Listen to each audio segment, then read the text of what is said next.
हम losing trade में और क्वांटिटी क्यों ऐड करते हैं? इसका सिर्फ यही रीज़न नहीं है कि हमें लॉस अच्छा नहीं लगता।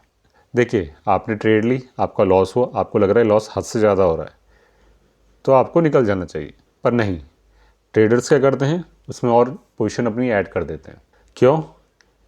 देखिए, इसके दो रीज़न हैं। सबसे पहला, ईगो। हमको गलत होना अच्छा लगता ही नहीं है, हम अपनी गलती मानने को तैयार नहीं है।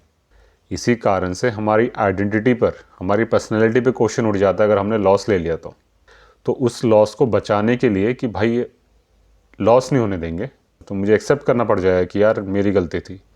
इसको बचाने के लिए भले ही हम फिर, ये दिमाग बंद है, मतलब लॉजिकल दिमाग बंद है, तो वो क्या करता है, और पैसा ऐड कर देता है और क्वान्टिटी ऐड कर देता है कि अब यहाँ से थोड़ा ही मूव करेगा तो ज़्यादा प्रॉफिट दिखाई देगा, लॉस कवर हो जाएगा।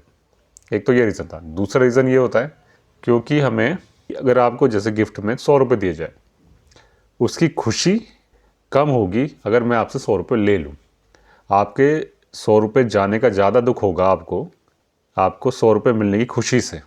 मतलब अमाउंट सेम है, 100 रुपये आपको मिले, 100 रुपये आपको गए, पर जाने का दुख का एहसास आपको 3 गुना ज़्यादा होगा बजाय खुशी के एहसास से। एक तो ये रीज़न होता है। इसलिए आपको जब लॉस हो रहा होता है तो हमें थोड़ा सा और लॉस हमें बर्दाश्त नहीं होता, क्योंकि पैसे गंवाने का हमें ज़्यादा दुख होता है, तो हम और क्वांटिटी ऐड कर देते हैं। इसका सॉल्यूशन है, आप थोड़ा लॉजिकल सोचिए।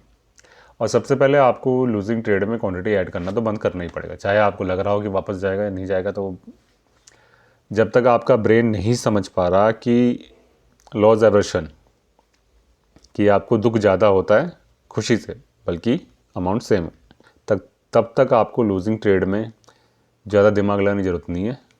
लूजिंग ट्रेड आई, स्टॉप लॉस हिट हुआ, चुप हो जाओ, बस बात ख़त्म हो गई। यहाँ आपको कंट्रोल आएगा, यहाँ पर कंट्रोल करना पड़ेगा और कोई रास्ता होता नहीं इसमें। और एसएल तो लगा लो, चुपचाप से एसएल लगा लो, बिना एसएल की ट्रेड मत करो। एसएल लगाओगे हिट हो जाएगा तुरंत, और लगा दिया तो उसको बढ़ाओ मत। ये आपको अपने सेल्फ कंट्रोल करना पड़ेगा और बार बार ब्रेन को समझाना पड़ेगा। ये चीज़ आपको इसलिए समझनी ज़रूरी है, ये आप समझोगे तो आप देखोगे ना, जब आपको पता नहीं तो फिर समझोगे कैसे। नीचे कमेंट सेक्शन में टाइप कीजिए, नो ईगो। ट्रेडिंग ईगो पे नहीं लेनी।